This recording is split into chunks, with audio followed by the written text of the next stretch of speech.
The rain hit like needles against Mira Chen's skin, each drop a cold reminder that her car, her home for the past 8 months, was parked 3 blocks away with a broken heater and a gas tank running on fumes. She clutched the paper bag closer to her chest, protecting its precious cargo. 1 piece of sourdough bread from the day-old bin at Morrison Street Bakery. $1.50. Her entire food budget until she could collect enough bottles tomorrow to scrape together another few dollars.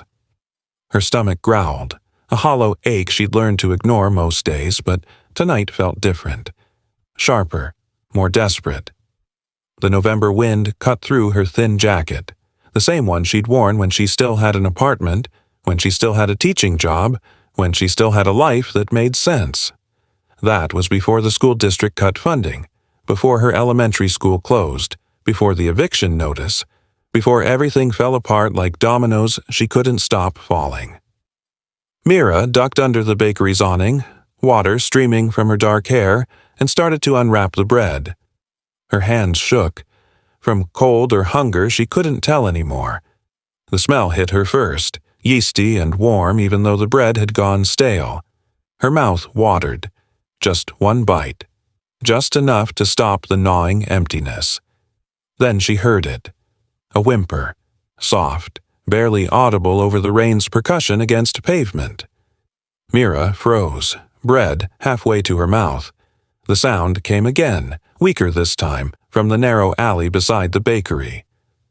Every survival instinct she'd developed living on the streets screamed at her to ignore it, to eat her food, to mind her own business in a city that punished people for caring. But that sound, it wasn't an animal, it was a child. Mira's teaching instincts overrode everything else. She'd spent 6 years learning to recognize a child in distress, to hear the difference between playground drama and genuine crisis. This was crisis. She shoved the bread back into the bag and moved toward the alley, her worn sneakers splashing through puddles. The alley was dark, lit only by a flickering streetlight half a block away. Mira's eyes adjusted slowly, scanning the shadows between dumpsters and recycling bins.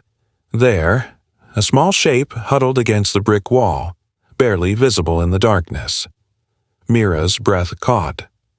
A little girl, maybe 6 years old, sat crumpled against the wall like a discarded doll. Her dress had once been expensive. Mira could tell even in the dim light, could see the quality of the fabric, the delicate embroidery, but now it was torn and caked with mud. The child's skin had a grayish pallor, her lips tinged blue. She wasn't moving, wasn't crying anymore. Just sitting there with her eyes half closed, 1 small hand pressed against her stomach. Starving. The word hit Mira like a physical blow. This child was starving. Where are you watching from? What would you do if you found a dying child with only your tea? Last meal to offer? Let me know in the comments. Mira dropped to her knees beside the girl, ignoring the cold water soaking through her jeans. Hey, sweetheart, can you hear me? Her voice came out gentle, automatic, the same tone she'd used with hundreds of students over the years. The girl's eyes fluttered but didn't focus. Mira pressed her fingers to the child's neck. Pulse there, but weak and rapid.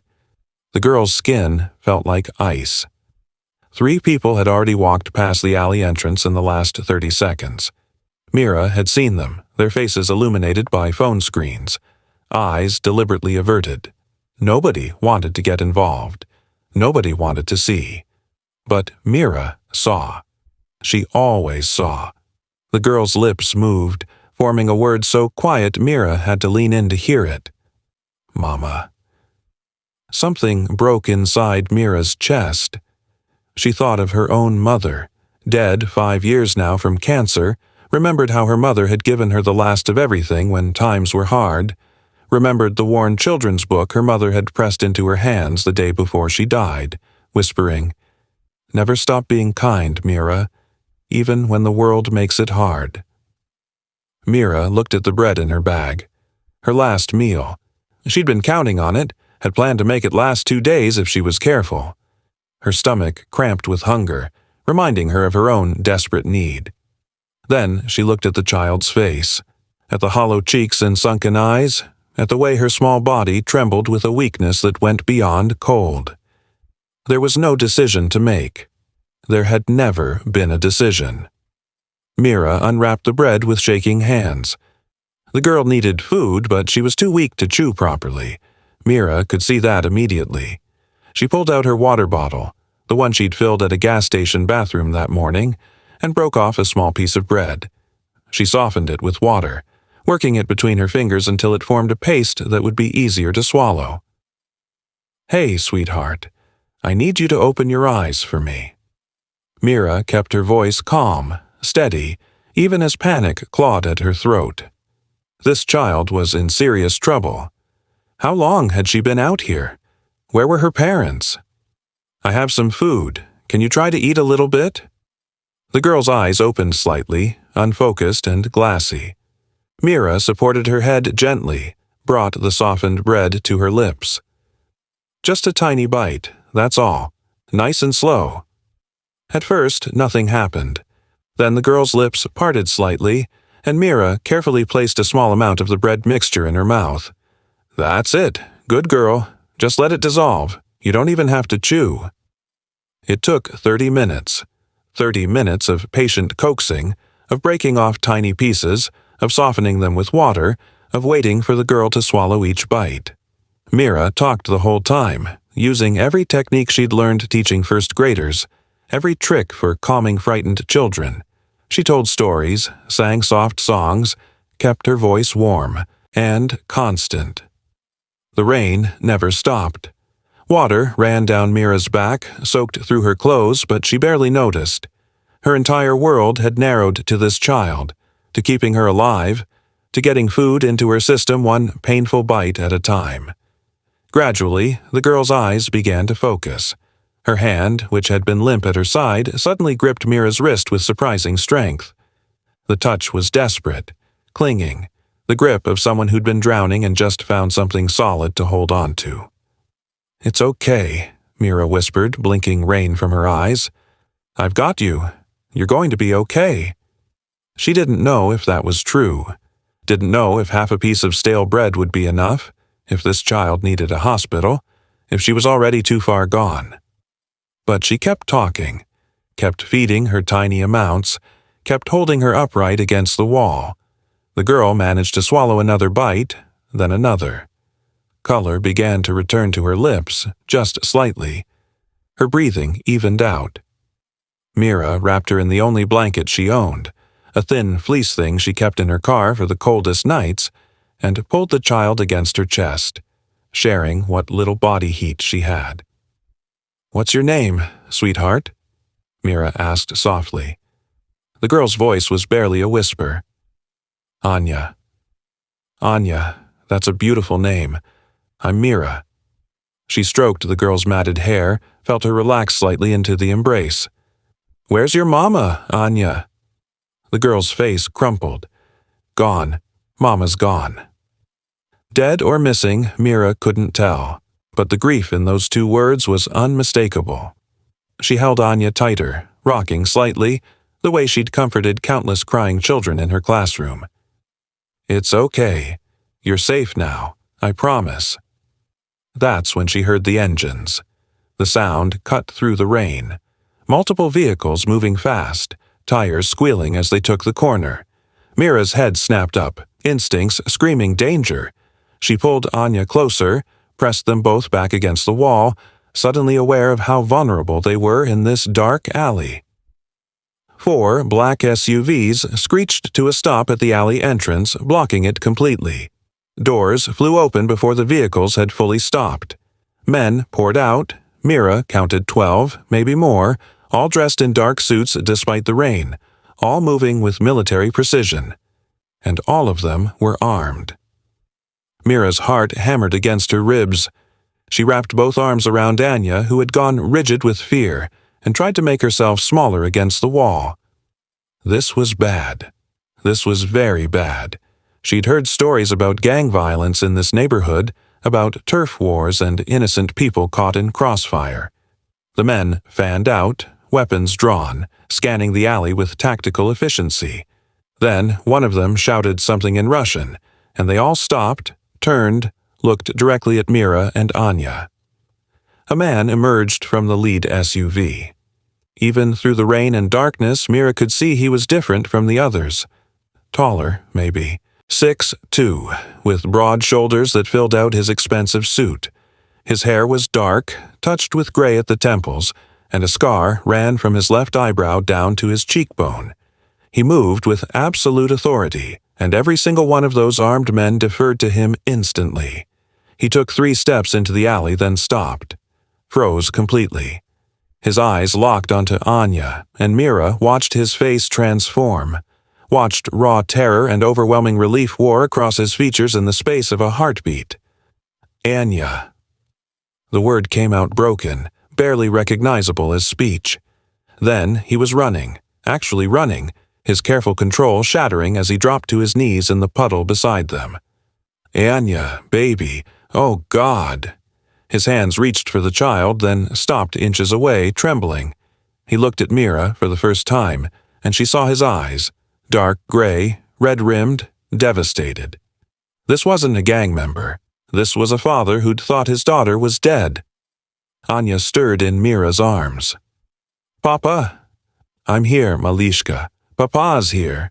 His voice cracked on the words.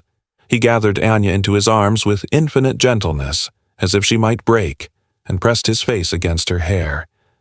His shoulders shook. He was crying, Mira realized. This dangerous-looking man surrounded by armed guards was crying with relief. Then his eyes snapped to Mira, and she saw the shift, from father to something else entirely. Something cold and calculating and absolutely terrifying. Who are you? His voice was quiet, controlled again, but Mira heard the threat underneath. What did you do to my daughter? Mira's mouth went dry. She was still kneeling in the puddle, her hands raised slightly, trying to look as non-threatening as possible. Nothing. I found her here. She was sick, starving. I just gave her some food. His eyes narrowed. Why? The question threw her. Why? Because she's a child. Because she was dying. Nobody helps for free. He stood, still cradling Anya against his chest, and Mira had to tilt her head back to look at him. He radiated power and danger, and every one of his men had their hands near their weapons, watching her with cold suspicion. What do you want? Nothing. Mira's voice came out steadier than she felt. I don't want anything. I'm a teacher. I was a teacher. She gestured helplessly at Anya. She needed help. Anya stirred, lifted her head from her father's shoulder. Her small voice cut through the tension. She saved me, Papa. The nice lady saved me. The man's expression flickered. He looked down at his daughter, then at Mira, then at the crumpled paper bag on the ground beside her. He bent, picked it up, looked inside at the remaining breadcrumbs. His jaw tightened. This was your food. It wasn't a question. Mira nodded anyway. Your only food. She nodded again, not trusting her voice. Something shifted in his face. He studied her for a long moment, took in her soaked, threadbare clothes, her hollow cheeks, the way she was shaking from cold and exhaustion. His eyes dropped to the blanket wrapped around Anya, recognized it as a cheap fleece, the kind someone bought at a discount store and kept in their car. Get in the car, he said quietly. Mira's stomach dropped. What? You're coming with us. He turned toward the SUVs, still holding Anya. Two of his men moved toward Mira. Wait, I can't. Mira scrambled to her feet, backing up, but there was nowhere to go. The alley was blocked. I just wanted to help. Please, I didn't see anything. I don't know anything. You saved my daughter's life. He looked back at her, and his expression was unreadable. That means you're part of this now, whether you want to be or not.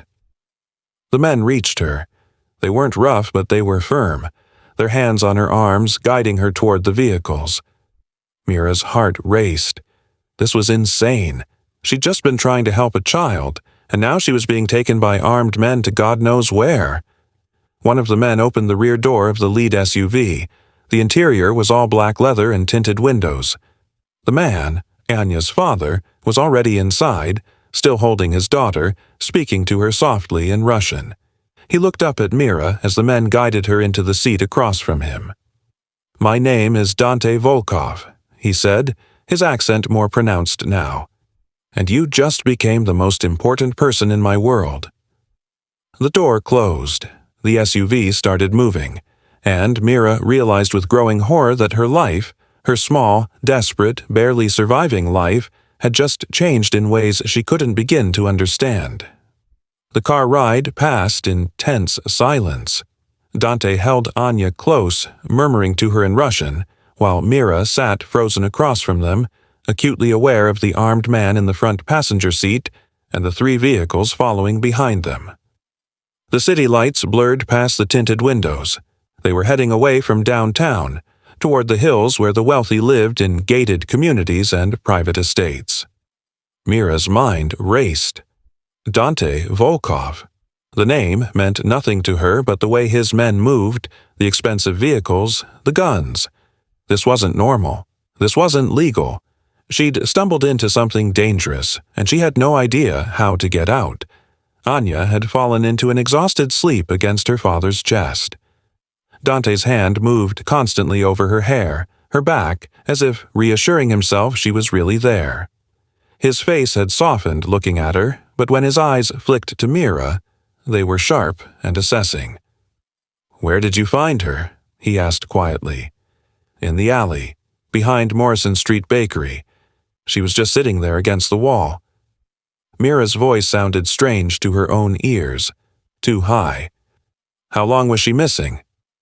3 days. The words came out flat, but Mira saw his jaw clench. "She was taken from our home, kidnapped. We've been searching." He stopped, looked down at Anya. "I thought she was dead." 3 days. This child had been missing for 3 days, probably hadn't eaten the entire time, had somehow escaped her kidnappers and ended up alone in that alley. Mira felt sick. "She needs a hospital," Mira said. "She's severely dehydrated, malnourished. We have a doctor at the house." Dante's tone made it clear this wasn't up for discussion. "I don't trust hospitals. Too many questions. Too many people." The SUV turned through a massive iron gate that swung open as they approached. Mira pressed her face to the window, taking in the estate spreading before them.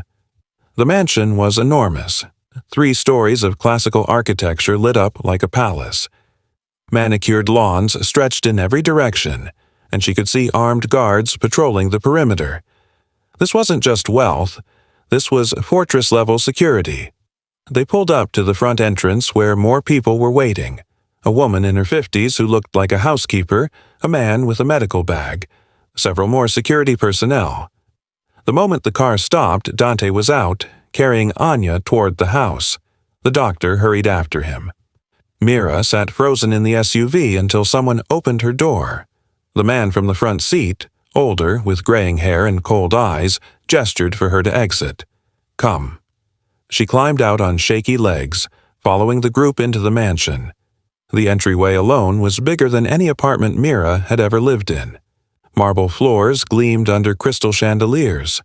A sweeping staircase curved up to the 2nd floor. Priceless artwork hung on the walls. This was a different world, one she'd only seen in movies. Staff members stared at her as she passed. This bedraggled, soaking wet homeless woman tracking water across their pristine floors. Mira wanted to apologize, to explain, but she couldn't find words. She just followed Dante up the stairs, down a hallway lined with more artwork, into a bedroom that looked like something from a fairy tale. The doctor was already examining Anya, who had been laid carefully on a massive 4-poster bed. Dante stood beside the bed, his hand holding his daughter's, his face tight with worry. Mira hovered in the doorway, unsure if she should stay or go, unsure if she was a guest or a prisoner. The doctor worked quickly, checking Anya's vitals, starting an IV line. He spoke to Dante in rapid Russian. Dante's shoulders relaxed slightly, and he nodded. The doctor continued his examination while the housekeeper brought warm blankets, tucking them around Anya with practiced care.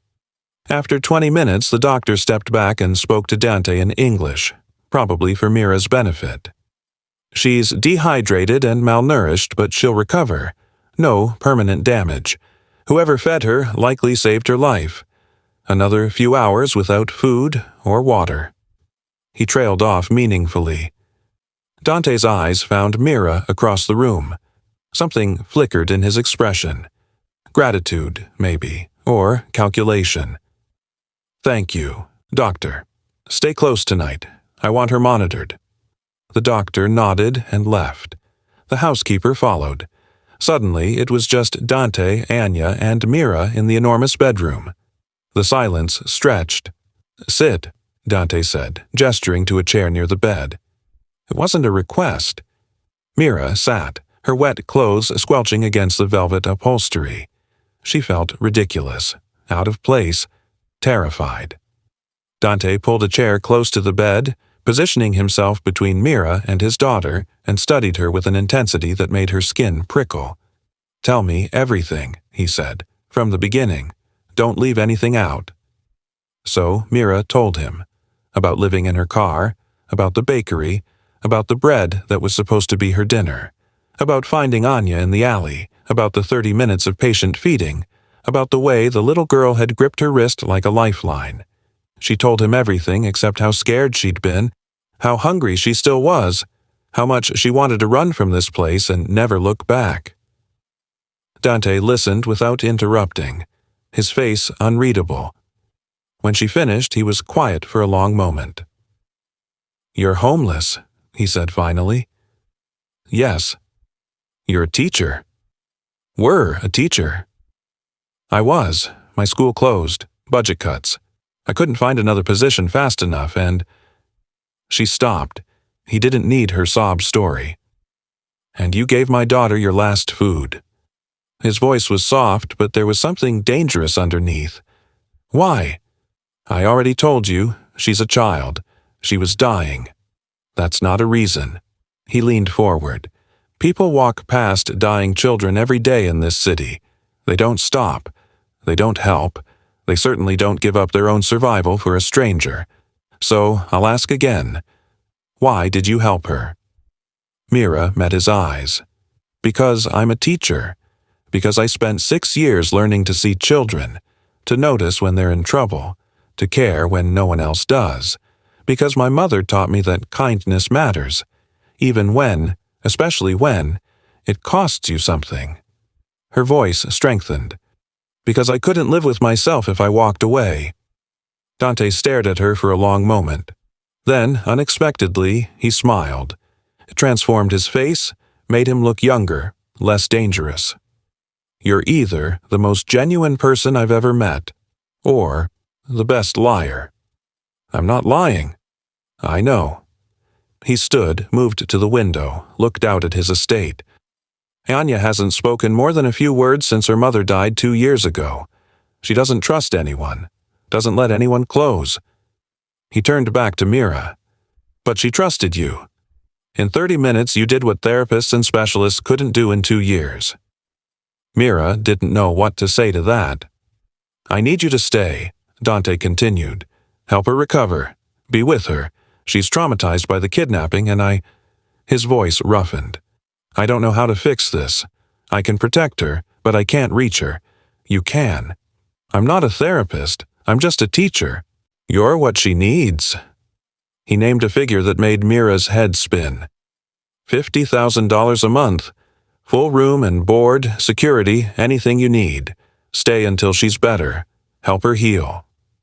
$50,000. Mira's entire year's salary as a teacher. Per month. It was impossible. Insane. Life-changing. "I can't," she said. "I'm not qualified for this. I don't—" "Yes, you can." Dante's voice hardened. "And you will. You can't force me to stay here." "Can't I?" He moved closer, and Mira saw the dangerous man again, the one who commanded armed guards and lived in a fortress. "You saved my daughter. That makes you valuable. It also makes you a liability.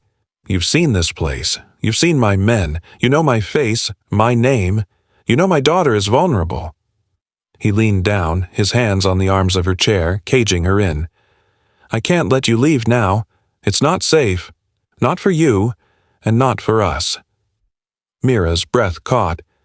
"So, I'm a prisoner. Your family." His voice softened slightly. "In my world, family is everything. You saved Anya. That makes you one of us now. I'm offering you a place here, a purpose, more money than you've probably ever seen. Or," he straightened, "I can have my men drop you back in that alley with enough cash to get a hotel room for a few nights. But you'll always know too much. You'll always be a risk. And I protect my family, Miss Chen. Always." It wasn't really a choice. Mira understood that. She could take his offer, or she could spend the rest of her life looking over her shoulder, wondering if someone would come to silence the homeless woman who'd seen too much. She looked past him at Anya, sleeping peacefully for the first time in who knew how long. The little girl who'd gripped her wrist with desperate trust. The child who needed someone to care. "Okay," Mira whispered. "I'll stay." Dante nodded, satisfied.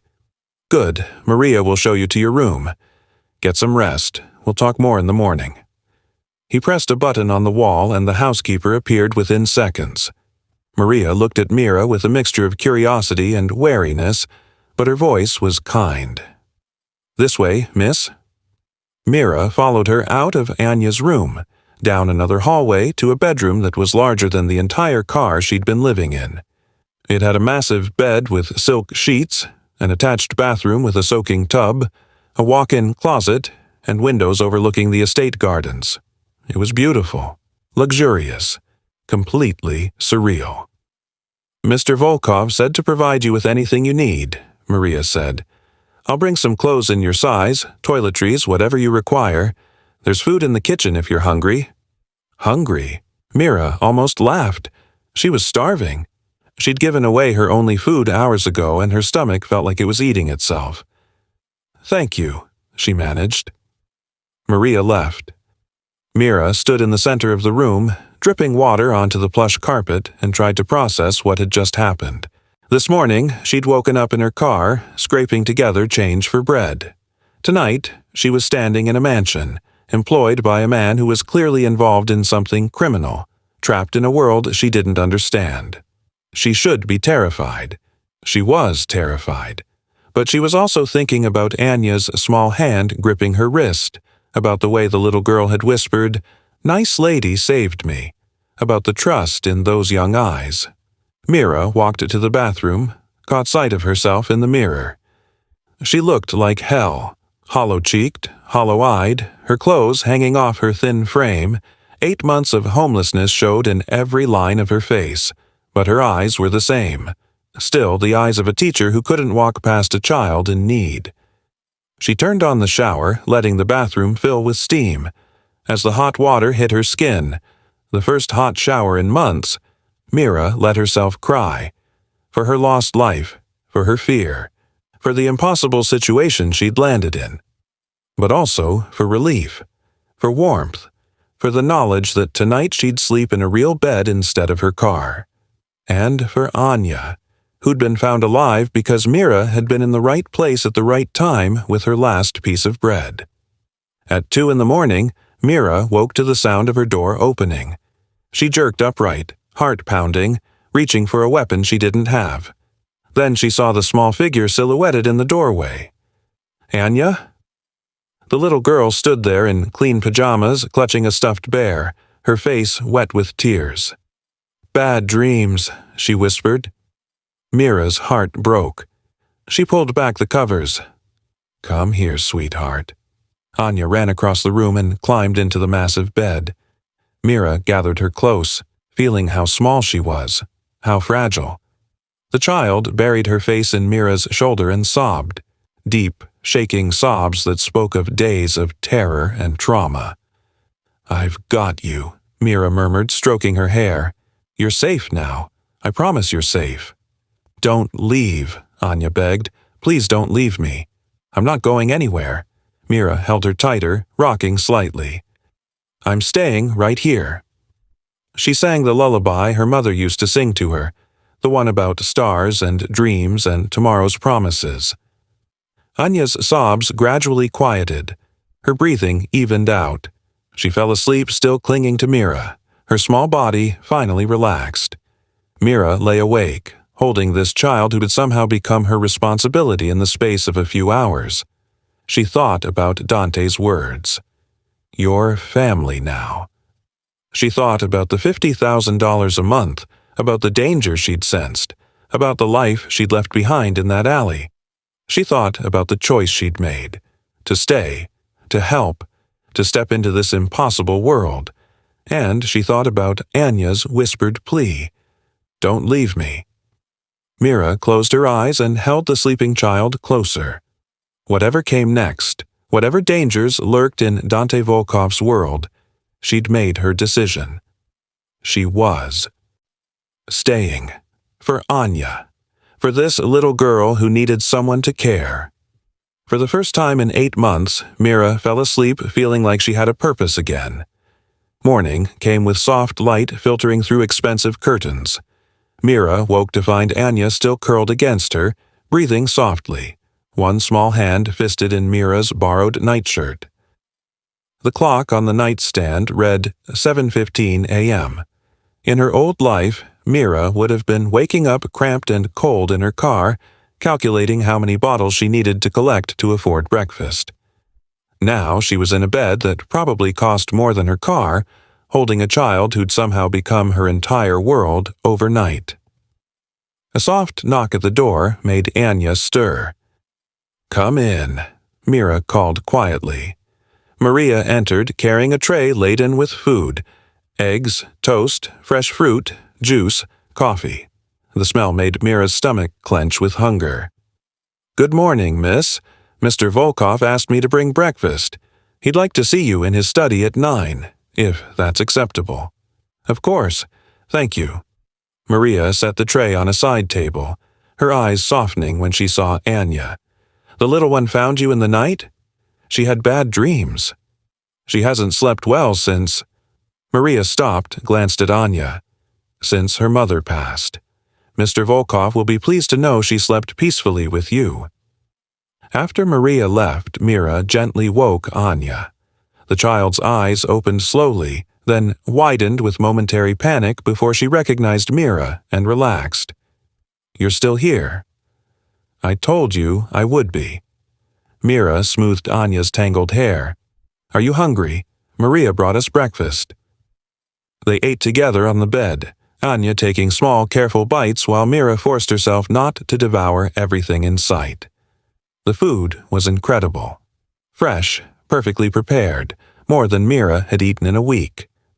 She watched Anya eat, monitored her carefully for signs of nausea or discomfort, but the little girl seemed to tolerate the food well. "Miss Mira." Anya's voice was quiet, hesitant. "Yes, sweetheart." "Are you going to be my teacher?" Mira's chest tightened. "Would you like that?" Anya nodded, then looked down at her plate.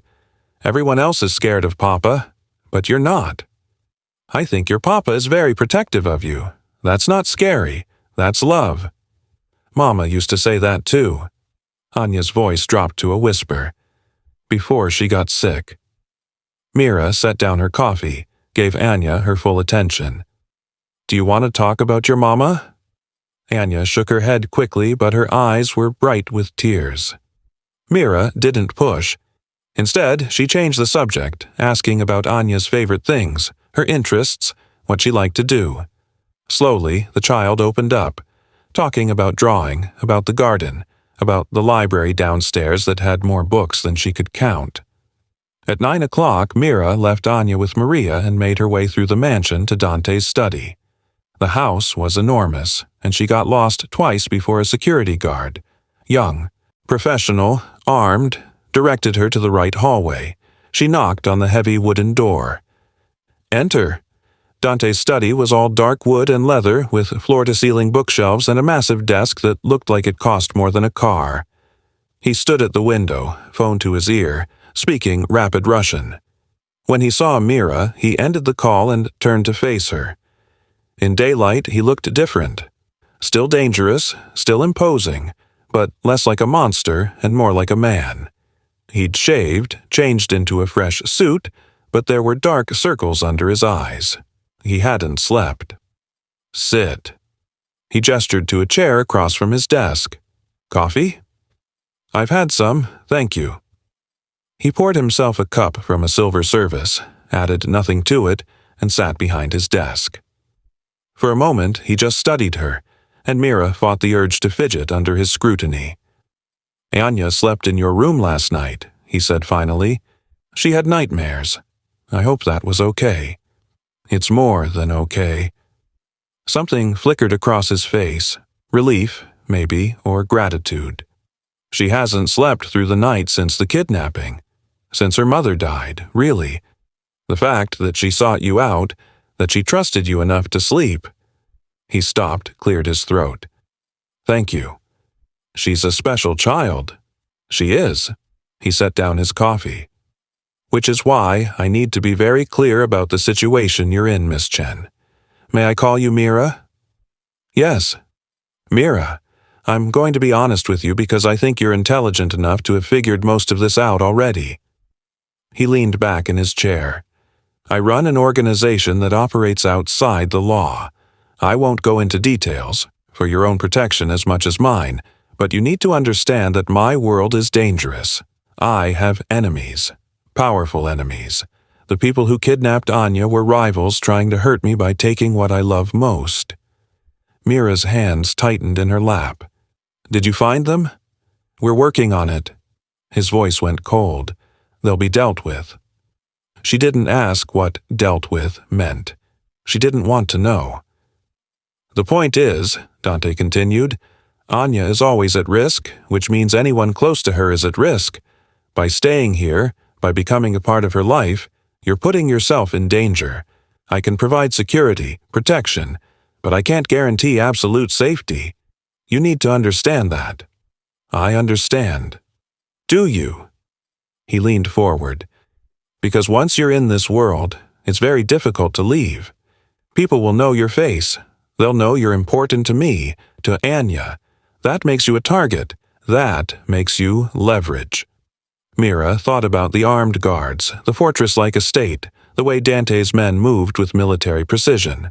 She thought about Anya's nightmares, about 3 days of terror, about the very real possibility that it could happen again. I understand, she repeated, and I'm still staying. Dante studied her for a long moment. Why? And don't tell me it's just because you're a teacher. There's something else, something that makes you willing to risk your life for a child you just met. Mira looked down at her hands. They were clean now, the dirt scrubbed away, but she could still remember how they'd shaken breaking bread for Anya. My mother died 5 years ago. Cancer. I took care of her for 2 years while she got sicker, watched her fade, held her hand when she died. She looked up, met Dante's eyes. The day before she died, she told me that the only thing that matters in life is how we treat people when they need us most. She said kindness is the only thing we take with us when we go. Her voice roughened. I lost everything over the past year. My job, my home, my dignity. I've been invisible for 8 months. People look right through homeless people like we don't exist. But last night I mattered. I saved a life. I made a difference. And Anya. She stopped, swallowed hard. Anya needs someone. Not a bodyguard or a therapist or a servant. She needs someone who sees her, who cares about her as a person, not just as your daughter or an heir or a target. I can be that person. I want to be that person. Silence filled the study. Dante's expression had shifted, softened somehow. When he spoke, his voice was quieter. My wife, Elena, died of a stroke 2 years ago. Sudden. No warning. One day she was laughing at breakfast, and by dinner she was gone. He looked away. Anya was 4. She watched her mother collapse, watched the paramedics try to save her, watched me fall apart when they couldn't. I'm so sorry. She stopped talking after that. Just shut down. I brought in specialists, therapists, the best money could buy. Nothing worked. She'd respond to direct questions with a word or two, but that spark, that joy she used to have, it was gone. He looked back at Mira. Then those bastards took her. 3 days of terror on top of 2 years of grief. I thought I'd lost her forever. But you didn't. Because of you. He stood, moved to the window again. I'm not a good man, Mira. I've done things that would horrify you. I've hurt people, killed people, built an empire on fear and violence. But Anya is my light. She's the only purely good thing in my life, and I will do anything, destroy anyone, to keep her safe. I believe you. He turned to face her. So here's what I'm offering. $50,000 a month, as I said. Your own suite, complete privacy, access to anything you need. You'll work with Anya, teaching her, helping her heal, being her companion. You'll eat with us, spend time with us, become part of the family. In return, I expect loyalty, discretion, and your complete commitment to Anya's well-being. What about boundaries? Mira asked. I'm not a prisoner, right? I can leave the estate? With security, yes, I won't keep you locked up. But understand that the moment you leave this property, you're vulnerable. My enemies would love to get their hands on someone I care about. Someone you care about? You just met me. You saved my daughter. That makes you family. In my world, that's everything. He moved back to his desk, pulled out a folder. I had my people run a background check on you last night. I hope you don't mind. Mira's stomach dropped. What did you find? Nothing concerning. Mira Chen, 28 years old, born in Portland, moved to the city for college. Graduated with honors from State University with a degree in elementary education. Taught first grade at Lincoln Elementary for 6 years. Excellent performance reviews, beloved by students and parents. Lost your job when the school closed due to budget cuts 8 months ago. Fell behind on rent. Evicted 4 months ago. No criminal record. No family except a deceased mother. No close friends. Most drifted away after you became homeless. He closed the folder. You're exactly who you said you are. That's rare in my experience. I'm not interesting enough to lie about. You're more interesting than you know. He pulled out a checkbook, wrote something, tore off the check and slid it across the desk. Your first month's salary, advance payment, use it however you want, clothes, personal items, savings. Maria will help you with anything you need. Mira picked up the check. $50,000. Made out to her. Real. She'd never seen so much money in her life. There's a car in the garage you can use, Dante continued. Black Mercedes, bulletproof glass, GPS, tracked for security. Driver's license? I have one. It's in my car. If it hasn't been towed, give me the location. I'll have someone retrieve your belongings. He paused. Is there anything in the car you particularly care about? Mira thought of her few possessions. Some clothes, toiletries, the worn children's book her mother had given her. There's a book, green cover, fairy tales. It was my mother's. That's all I really need. You'll have it by tonight. He stood, extended his hand. Do we have an agreement? Mira stood too, looked at his outstretched hand. This was it, the moment she officially stepped into this world. Once she shook his hand, accepted his money, there was no going back. She thought of Anya's small hand gripping her wrist. Thought of the way the little girl had whispered, "Don't leave me." Thought of her mother's voice. Kindness is the only thing we take with us. Mira took his hand. His grip was firm, warm, and she felt the calluses that spoke of violence alongside the gentleness he'd shown holding his daughter. We have an agreement. The next 3 weeks passed in a blur of adjustment and routine. Mira settled into the mansion, into her role, into this strange new life. Every morning she woke in silk sheets instead of her car. Every morning Anya appeared at her door, sometimes with nightmares, sometimes just wanting company.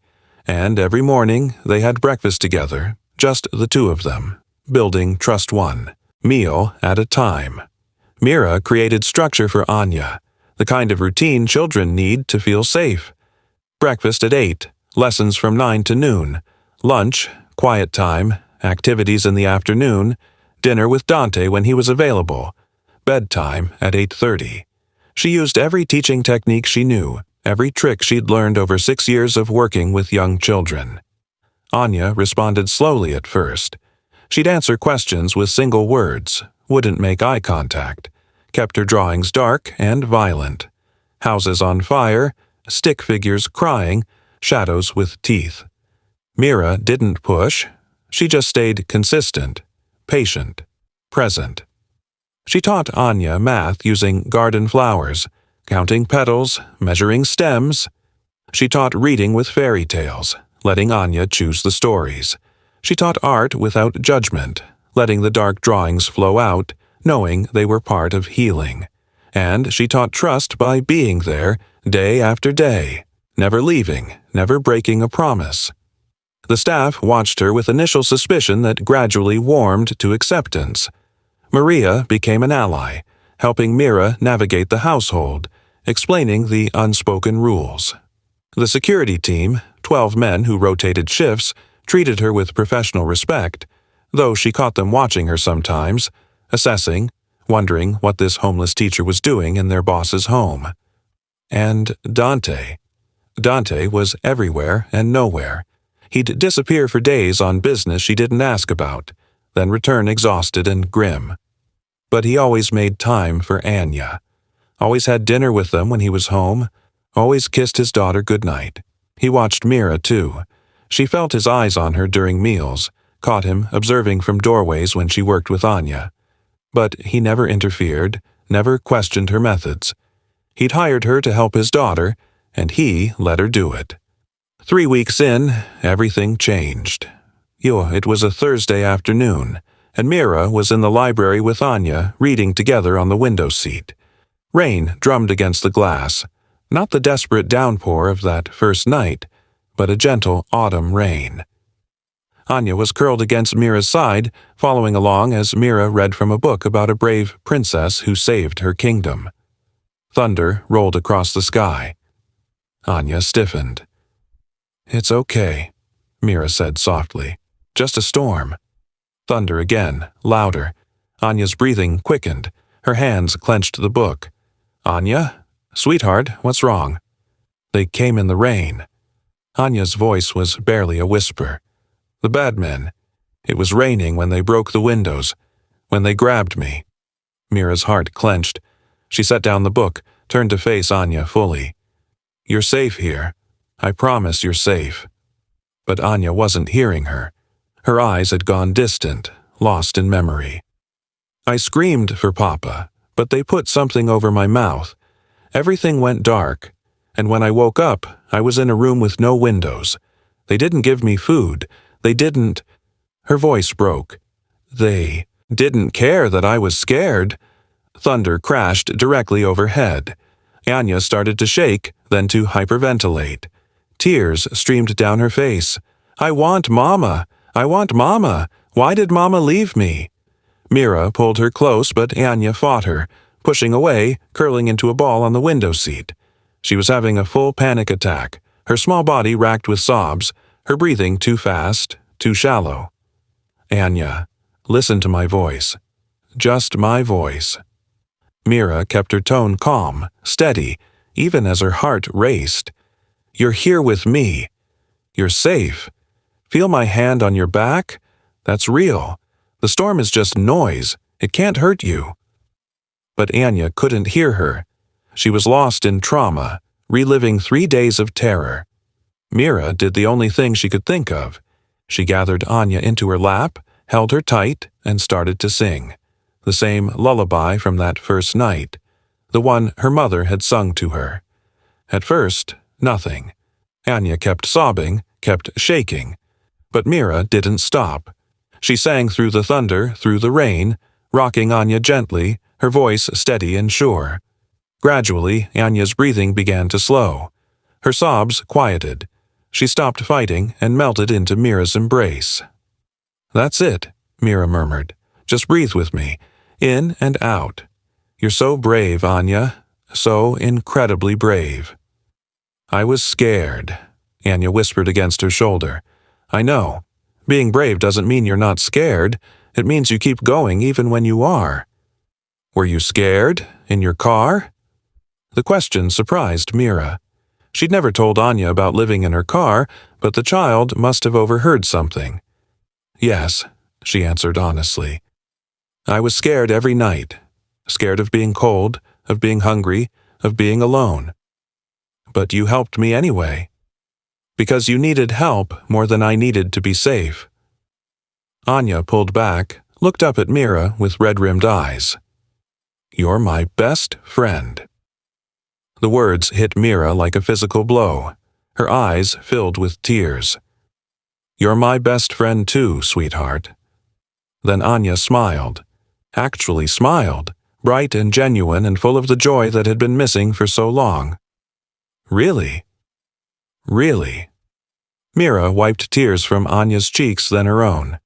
"We're best friends. That means we take care of each other, okay?" "Okay." Anya hugged her tight. "I love you, Miss Mira."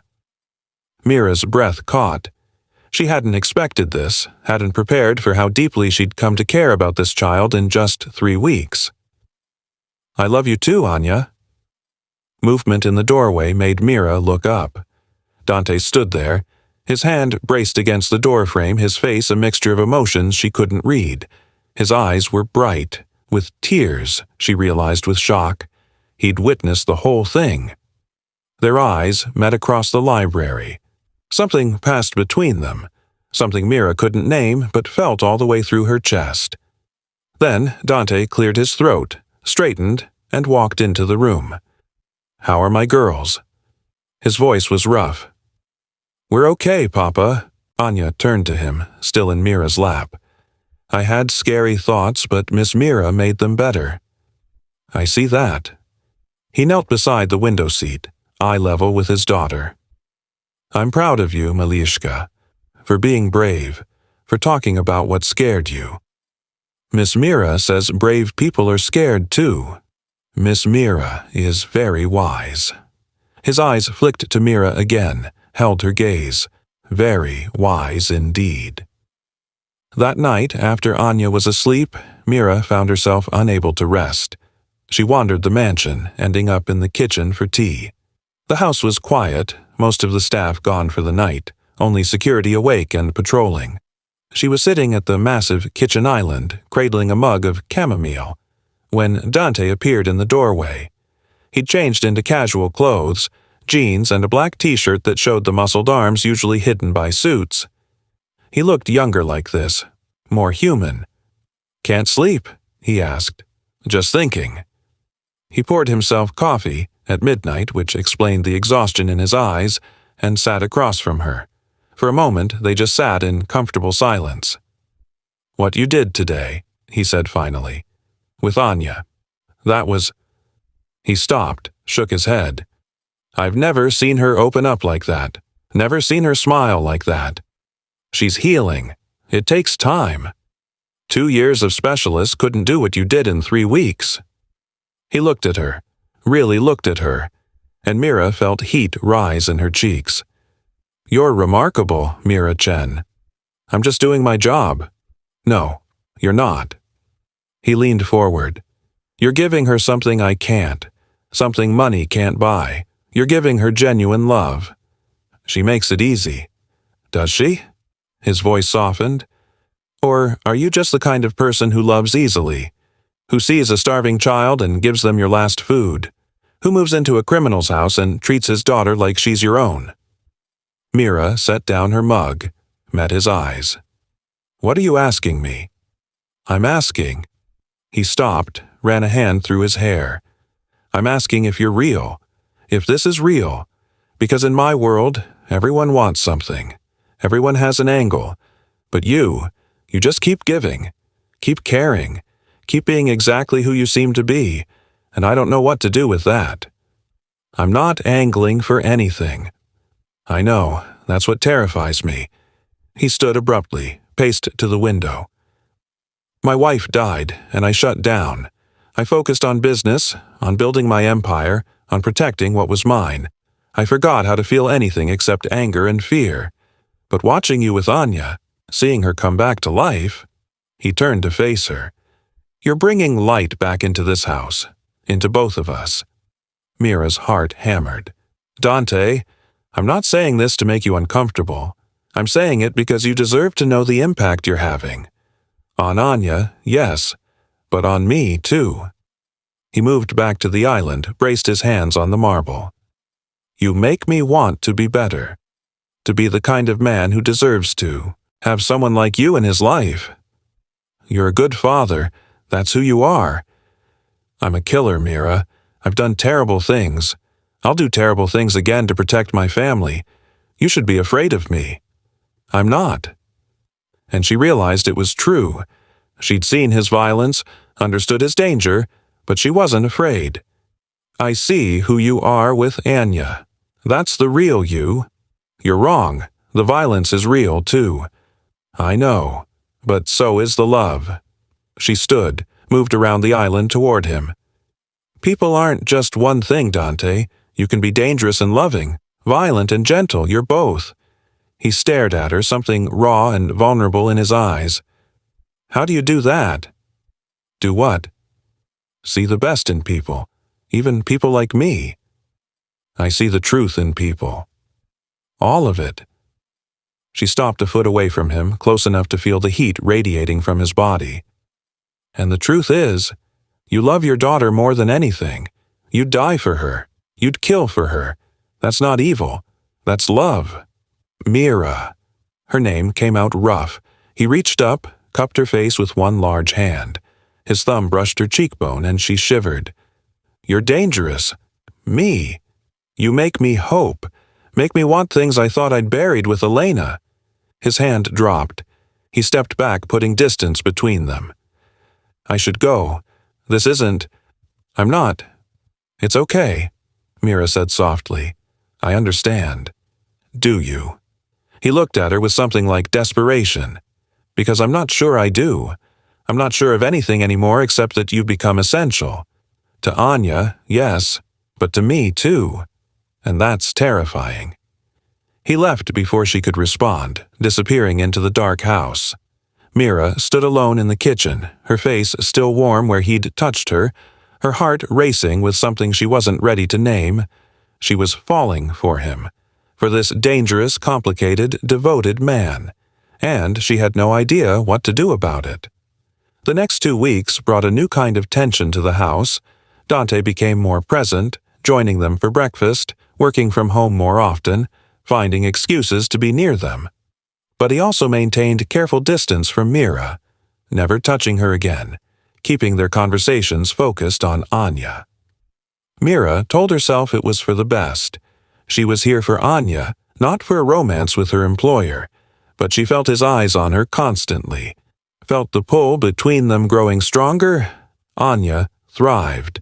She talked more, laughed more, started drawing pictures of flowers and sunshine instead of darkness. She'd sit between Mira and Dante at dinner, chattering about her day, and Mira would catch Dante watching them with an expression that made her chest ache. They were becoming a family, the three of them, and it was beautiful and terrifying and impossible. 5 weeks after that rainy night, everything shattered. Mira was in the garden with Anya teaching her about plants when one of Dante's men approached. Victor, the head of security, the older man with cold eyes who'd been in the car that first night. "Miss Chen, Mr. Volkov needs to see you immediately, in his study." The urgency in his voice sent ice through Mira's veins. "What's wrong?" "Please, now." Mira told Anya to stay with Maria, then followed Victor through the house. Other security personnel were moving with purpose, speaking rapidly into radios. Something was happening. Dante's study door was open. Inside, he stood with 4 of his top men, all of them armed, all of them looking grim. A laptop sat open on his desk displaying what looked like surveillance footage. "Mira!" Dante's voice was tight. "Close the door." She did, her heart pounding. "What's going on?" "We have a problem." He gestured to the laptop. Intelligence picked up communications between members of the Constantin family. They're planning another move. "The people who took Anya?" "Yes, we've been hunting them for weeks. Thought we'd eliminated the threat. But there's a cell we missed, and they're regrouping." His jaw clenched. "They know about you now." The words hit like ice water. "What?" "They've been watching the house. They know you're important to Anya. Important to me." He moved around the desk, his eyes intense. "You're a target now, Mira. They'll try to use you to get to us." "How soon?" "Intelligence suggests within 72 hours. Maybe less." He glanced at Victor. "We're going into full lockdown. No one in or out. Armed security tripled. Safe rooms prepared." "What about Anya?" Mira asked immediately. "She's being moved to a secure location, a safe house in the mountains. Maria will go with her, along with 6 of my best men." "I should go with her?" "No." Dante's voice was firm. "You're staying here. She needs me, and I need you safe." His control cracked just for a moment. "If they take you, they'll use you against me. Against Anya. I can't." He stopped, took a breath. "You're staying here where I can protect you personally." Mira wanted to argue, but she saw the fear in his eyes, the barely contained panic. This was about more than security. This was about him not losing another person he cared about. "Okay," she said quietly. "I'll stay." The next 48 hours were tense. Anya was moved to the safe house crying as she left, making Mira promise to come get her soon. The mansion became a fortress. Armed men everywhere, bulletproof shutters on windows, multiple security checkpoints. Mira wasn't allowed outside, wasn't allowed near windows. Dante barely slept. She'd find him in his study at all hours, coordinating with his people, planning, preparing. She brought him food he didn't eat, coffee he barely touched. On the second night, she found him standing at his office window staring out at the grounds. The tension in his shoulders was painful to see. "You should rest," she said softly from the doorway. "Can't." He didn't turn. "If I sleep, I might miss something. Might fail to protect." His voice broke. "I can't lose anyone else." Mira crossed the room, stood beside him. "You won't." "You don't know that." "I know you. I know you'll do everything possible to keep everyone safe." He finally looked at her, and the emotion in his eyes made her breath catch. "I'm terrified, Mira. Absolutely terrified. When Elena died, I thought I'd never feel that kind of fear again. But this, knowing you're in danger because of me, this isn't your fault. It is. Everything about my life puts people I care about at risk. Elena, Anya, now you." He turned to face her fully. "I should never have asked you to stay. Should have given you money and let you disappear somewhere safe. I chose to stay." "Did you? Or did I manipulate you into it?" "I chose," Mira said firmly. "I chose Anya. I chose this family. I chose—" She stopped, but he was looking at her with such intensity she couldn't hold back. "I chose you." The words hung between them. Dante's eyes widened, then darkened. "Mira, I know this is complicated. I know the timing is terrible, but I need you to know." She took a breath. "I care about you. Not just as Anya's father, not just as my employer, as you. You shouldn't." But he was moving closer, his hand coming up to cup her face again. "You should run from me. From this life." "I'm not running." "Why not?" "Because I love Anya. Because I've never felt more purposeful than I do here. Because—" Her voice dropped to a whisper. "Because when you look at me, I feel seen. Really seen. For the first time since I lost everything." Dante's thumb brushed her lower lip, and she shivered. "You're the best thing that's happened to us. To me." I think I started falling for you that first night, watching you hold my daughter like she was precious, watching you give up everything to help a stranger. Dante, I love you." The words came out rough, almost angry. "I love you, and it terrifies me because I can't protect you from everything. I can't guarantee your safety. I can't promise you a normal life or a future without danger." Mira's eyes filled with tears. "I don't need guarantees. I just need you. Both of you." He kissed her then, fierce and desperate and full of everything they'd been holding back for weeks. Mira melted into him, her hands fisting in his shirt, her heart racing. He kissed like he did everything else, with complete intensity, holding nothing back. When they finally broke apart, both breathing hard, Dante pressed his forehead to hers. "If anything happens to you, it won't. But if it does, then we'll deal with it together." She pulled back to look at him. "I'm not afraid, Dante, not of your enemies, not of the danger. The only thing I'm afraid of is losing this. Losing you and Anya." "You won't." His voice was fierce. "I swear to you, Mira, I will keep you safe, whatever it takes." The alarms started screaming. Dante's entire body went rigid. He grabbed Mira's hand, pulled her toward the door. "Stay with me. Don't let go." They ran into the hallway. Security personnel were moving fast, weapons drawn. Victor appeared, his face grim. "South wall breach, 8 hostiles, maybe more. They came through the service tunnels." "How?" Dante's voice was deadly calm. "Those tunnels were sealed. Inside help. We're investigating. But right now—" Gunfire erupted from somewhere below, the sound of shattering glass, shouting in multiple languages. "Get her to the panic room," Dante ordered, pushing Mira toward Victor. "No." Mira grabbed his arm. "I'm staying with you." "Mira, we're in this together. You said it yourself. I'm family, so I'm not hiding while you fight." More gunfire, closer now. Smoke began filling the hallway. "Fine, but you do exactly what I say." Dante pulled a gun from the holster under his jacket, checked it with practiced efficiency. "Victor, take point. Get us to the panic room. We'll make our stand there." They moved through the mansion, 3 security guards surrounding them. The sounds of battle echoed through the halls. Gunshots, breaking glass, shouted orders. Mira's heart hammered, but she kept moving, kept her hand in Dante's. They were almost to the panic room, a reinforced space near the center of the house, when 3 men appeared in the corridor ahead. Armed, dressed in black, faces covered. They raised their weapons. "Down!" Dante shoved Mira behind a marble column as bullets tore through the air.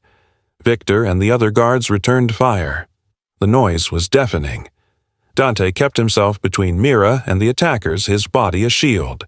She could feel him trembling with adrenaline, could hear him counting shots, directing his men with hand signals. 2 of the attackers went down. The third retreated around a corner. "Move!" Dante pulled Mira up, and they ran.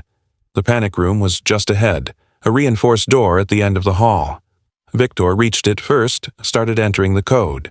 The third attacker reappeared, raised his weapon, aimed at Dante. Mira saw it happening in slow motion, saw the gun, saw the man's finger on the trigger. Without thinking, she threw herself in front of Dante, arms spread wide. The shot was deafening. Pain exploded through her left shoulder, spinning her around. She heard Dante's roar of fury, heard more gunshots, but everything was muffled, distant. She was falling, the world tilting sideways. Strong arms caught her before she hit the ground. Dante's face appeared above her, stark with terror. His mouth was moving, but she couldn't hear the words. There was so much blood. Was that hers? Then everything went black. Mira woke to pain and the smell of antiseptic. She was in a bed, not her usual bed, somewhere else. Medical equipment beeped steadily. Her left shoulder felt like it was on fire. "Don't move," Dante's voice rough and exhausted. "The bullet went through. You're okay. You're going to be okay." She turned her head, found him sitting beside the bed. He looked terrible. Blood on his clothes, his face haggard, his eyes red-rimmed. He was holding her right hand in both of his, gripping it like a lifeline. "Anya?" Mira's voice came out as a croak. "Safe. Still at the safe house. I called her, told her you were okay." His voice broke. "You took a bullet for me. You jumped in front of a gun for me. Couldn't let him shoot you. Mira." He pressed her hand to his lips. "You could have died. You almost—" He stopped, took a shaking breath. "Don't ever do that again."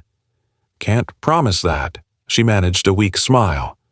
"Family protects family. You said so yourself." He laughed, but it came out more like a sob. "You're insane. Brave and insane and—" He leaned forward, pressed his forehead gently to hers. "I love you so much it terrifies me." "Love you too." She squeezed his hand. "What happened? The attack?" "We eliminated all 8 hostiles. No casualties on our side except you." His face hardened. "The traitor was my head of security. Victor. He'd been feeding information to the Constantines for months. He's been dealt with." Mira didn't ask what "dealt with" meant. She was learning not to ask certain questions. "It's over?" she asked instead. "Not yet, but soon." He stood carefully, mindful of her injury. "I'm ending this permanently. Tomorrow, I'm taking the fight to them. Dante. They came into my home. They hurt you. They terrorized my daughter." His voice went cold, deadly. "I'm going to destroy every last one of them." She saw the killer in him then, the dangerous man who'd built an empire on violence. But she also saw the father, the protector, the man who'd wept, holding his daughter. "Come back safe," she whispered. "Anya needs you. I need you." "I will." He bent, kissed her forehead gently. "Rest. Heal. I'll be back before you know it." He left with 20 men at dawn. Mira watched from her window, her shoulder bandaged, her arm in a sling. As the convoy disappeared through the gates, the mansion felt empty without him, despite the security team that remained. The doctor kept her sedated for most of the day, managing her pain. She drifted in and out of consciousness, dreaming of gunfire and blood and Dante's face above her, terrified. Evening came. Then night. No word from Dante. At midnight, Maria brought her tea and sat with her. "He'll be fine," the older woman said. "Mr. Volkov always comes back." "How do you know?" "Because he has too much to lose now. Before, he was reckless, took unnecessary risks. But now, he has Anya. And you." Maria smiled. "He'll come back because he has a family waiting for him." At 3 a.m., Mira heard the vehicles returning. She tried to get up, but Maria stopped her. "Let him come to you." 5 minutes later, Dante appeared in her doorway. He was covered in blood, none of it his, she could tell, and looked utterly exhausted. But he was alive, whole. "It's done," he said quietly. "The Constantine family is finished. Every member of their organization either eliminated or scattered. They'll never threaten us again." "How many?" Mira started, then stopped. She didn't want to know. "Too many." He moved into the room, sank into the chair beside her bed. "I'm not a good man, Mira. What I did today—" He looked at his blood-stained hands. "You should be horrified. I'm not." She reached for him with her good hand. "I'm relieved. Grateful. You protected our family." "Our family." He looked up at her, something breaking in his expression. "You still want that? Even after seeing what I'm capable of?" "I knew what you were capable of the night we met. It doesn't change how I feel." She squeezed his hand. "You're violent when you need to be, but you're also gentle with Anya. Patient with me. You're both things, Dante, and I love both sides of you." He stood, moved to the bed, sat carefully on the edge. "I don't deserve you." "Probably not," she smiled, "but you're stuck with me anyway." He kissed her then, soft and gentle, mindful of her injury. When he pulled back, his eyes were bright. "Marry me." Mira's breath caught. "What?" Marry me. Be Anya's mother officially. Be my wife. Build this impossible life with me." He cupped her face with one hand. "I know it's fast. I know it's crazy. But I've already lost one wife. I've already wasted time. I don't want to waste another second with you. Dante, I love you. Anya loves you. You're already family. I just want to make it official. Make it permanent." His thumb brushed her cheekbone. "Say yes." Mira thought about everything that had led to this moment. The rainy night, the starving child, the piece of bread that had changed everything. She thought about Anya's smile, about the way this dangerous man looked at her like she was precious, about the family they'd become. "Yes," she whispered. "Yes, I'll marry you." His kiss was fierce this time, full of relief and joy and promise. When they finally broke apart, he was smiling, really smiling, bright and genuine. "I'm going to spend the rest of my life making sure you never regret this," he said. "I already don't." The next morning, Anya came home. The moment she saw Mira's bandaged shoulder, she burst into tears. "You're hurt." "I'm okay, sweetheart." Mira knelt carefully and opened her good arm. Anya ran into it, hugging her gently. "Just a little injury. Nothing serious." "Papa said you were very brave, that you protected him. We protect each other. That's what family does." "Are you really going to be my mama?" Anya pulled back, her eyes hopeful. "Papa said you're getting married." Mira's eyes filled with tears. "If you want me to be." "I want it more than anything." Anya threw her arms around Mira's neck. "I love you, Mama." The word hit Mira like a physical blow. "Mama." She looked up at Dante, who was watching them with an expression of pure joy. "I love you too, baby," Mira whispered, holding Anya close. "So much." They stayed like that for a long moment. The three of them together, a family forged in crisis and sealed with love. The next few weeks brought new challenges. The FBI showed up with questions about the Constantine family's destruction. Agent Torres, a sharp-eyed woman in her 40s, focused on Mira. "You went from homeless to living with a known organized crime figure in a matter of weeks," Torres said, sitting across from Mira in Dante's study. "That's quite a transformation." "I helped his daughter. He offered me a job." "A job that pays $50,000 a month?" Torres's eyebrows rose. "For what, exactly?" "I'm Anya's teacher and caretaker. She's been through trauma. She needs consistency." "Or you're being held against your will." Torres leaned forward. "If that's the case, we can help you. Witness protection, immunity, a fresh start somewhere safe." Mira met her eyes steadily. "I'm here by choice, with my family." "Family." Torres's tone was skeptical. "You've known these people for 2 months." "Sometimes family isn't about time. It's about choice." Mira stood. "I appreciate your concern, Agent Torres, but I'm exactly where I want to be." Torres left, but Mira knew it wouldn't be the last time. The FBI would keep watching, keep investigating. But Dante had lawyers, connections, ways of making problems disappear. And Mira had made her choice. The media picked up the story next. "Homeless woman becomes Mafia princess," ran in local papers. Mira's former colleagues reached out, some concerned, some judgmental. Her old principal called, voice tight with disapproval. "This isn't you, Mira. You're a teacher. You care about children. How can you be with a man like that?" "I am caring for a child," Mira said quietly. "A child who needs me. A child I love. But the life you're living is mine to choose." Mira's voice firmed. "I appreciate your concern, but my life is no longer your business." She hung up, feeling both liberated and sad. Her old life was truly gone now. There was no going back. Public judgment was harder to handle. People recognized her at Anya's school pickup, whispered behind their hands. Online forums debated whether she was a victim or complicit. Strangers felt entitled to opinions about her choices. One night, Mira broke down. The weight of it all, the violence she'd witnessed, the blood on her hands by association, the constant judgment, became too much.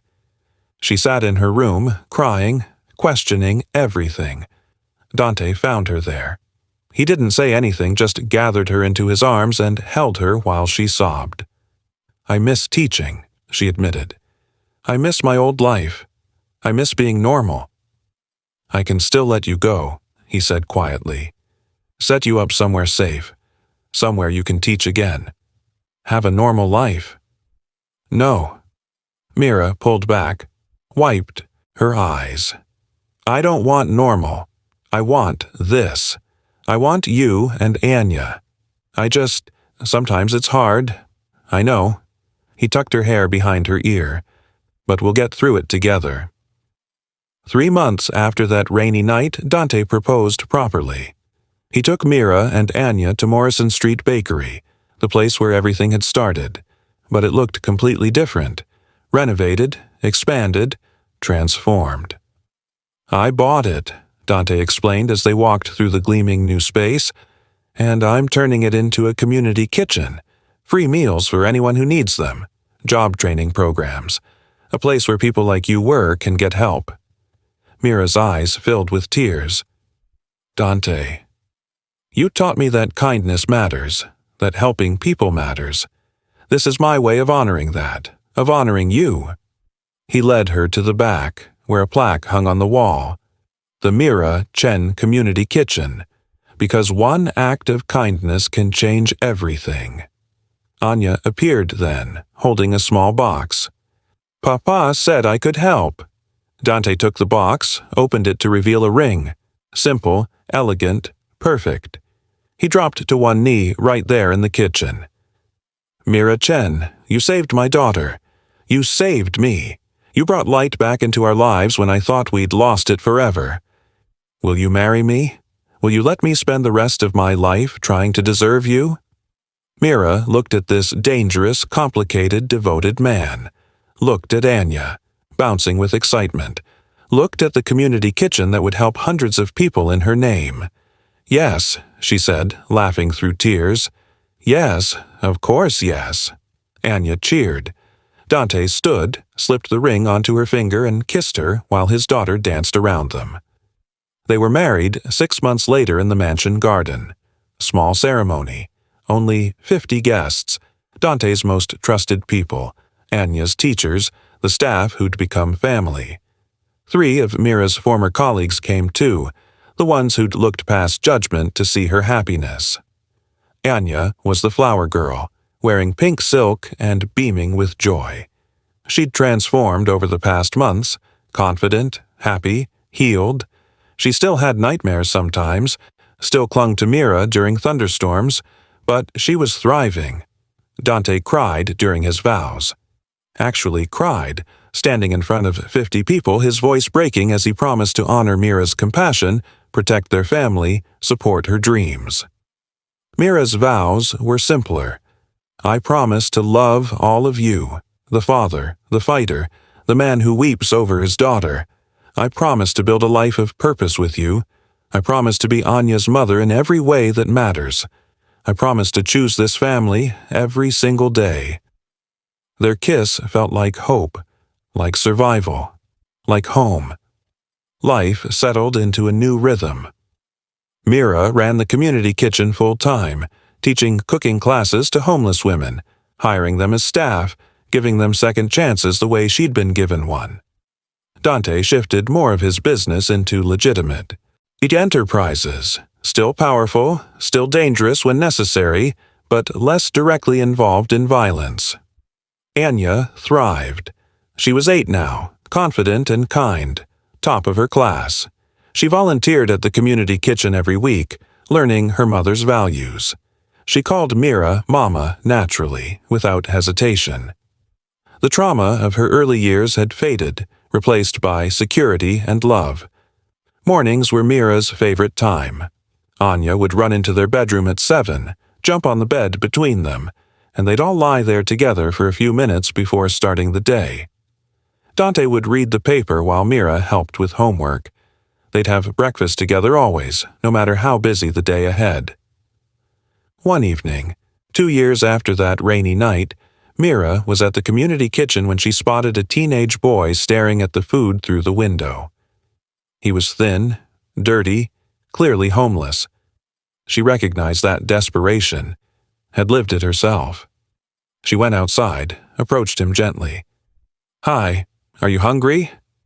He flinched back, defensive. "I don't have money." "You don't need money. The food is free." She gestured inside. "Come on, let's get you something to eat." He followed her warily. She made him a plate herself, pasta, bread, fruit, and sat with him while he ate. Didn't ask questions, didn't judge, just provided what he needed. "Why are you helping me?" he asked finally. Mira smiled, thinking of Dante's words in his study that first night. "Because someone once told me that kindness matters, even in dark places, especially in dark places." She got him connected with resources, job training through Dante's legitimate businesses, a place in a shelter, clean clothes. When he left, Anya appeared beside her, holding out her jacket. "He needs this more than me," Anya said, echoing words Mira had said to her years ago. Mira's eyes filled with tears. She watched Anya run after the boy, give him the jacket, say something that made him smile. This child who'd been starving and traumatized was now teaching compassion forward. That night, Mira stood in the mansion garden, looking up at the stars. Dante found her there, wrapped his arms around her from behind, rested his chin on her shoulder. "What are you thinking about?" he asked. "That night, the rain, the bread." She turned in his arms. "If someone had told me that sharing my last meal would lead to all this, to you, to Anya, to a family and a purpose and a life that matters, I wouldn't have believed them." "Do you regret it? Any of it?" "Not 1 second." She kissed him softly. "You asked me once why I helped Anya, why I gave up my last food for a stranger. I remember. I told you it was because I'm a teacher, because I couldn't walk away. But the real reason—" She paused, finding the right words. "The real reason is that kindness is the only thing we take with us when we go. My mother taught me that, and that night I had nothing left to give except kindness, so I gave it. And changed everything. We changed everything. Together." She looked back at the mansion, lit up and warm. "We built something impossible. A family made of broken pieces and second chances, and love that survived in the darkest places." Dante held her tighter. "I love you, Mira Volkov." "I love you too." She smiled. "Both of you. My whole complicated, dangerous, beautiful family." They stood there in the garden, holding each other under the stars. Inside, Anya was doing homework at the kitchen table, safe and happy and loved. The community kitchen would open tomorrow, feeding hundreds. The empire Dante had built on violence was slowly transforming into something better. And it had all started with one piece of bread shared on a rainy night. Sometimes the greatest transformations begin with the smallest acts of compassion. Sometimes kindness costs everything and gives back more than you could imagine. Sometimes family isn't about blood or time, it's about choice, about showing up, about loving people through their darkness until they find their light. Mira had lost everything to find this, had given away her last food to gain a family, had walked into danger to discover love. And she would do it all again in a heartbeat. Because in the end, that's what love is. It's choosing to give when you have nothing left. It's choosing to stay when running would be easier. It's choosing to see the good in people, even people who've done terrible things. It's choosing to build something beautiful from broken pieces. As Mira and Dante walked back into their home, hand in hand, she thought about all the homeless people still out there, cold and hungry and invisible. She thought about the children who needed help, the families torn apart by violence and poverty and loss, And she thought about the community kitchen that would open its doors tomorrow, about the second chances they'd provide, about the kindness they'd spread. One piece of bread had saved a child. That child had saved a family. That family was now saving hundreds. Kindness multiplies, love transforms. And sometimes the most impossible families are the ones that matter most. If this story touched your heart, please hit that like button and subscribe for more emotional tales. Share this with someone who needs to believe in second chances and the power of compassion. Drop a comment telling me which moment made you cry. I read every single one. What act of kindness changed your life? Let's inspire each other. Thank you for being here and for believing that love can exist anywhere, even in the darkest places.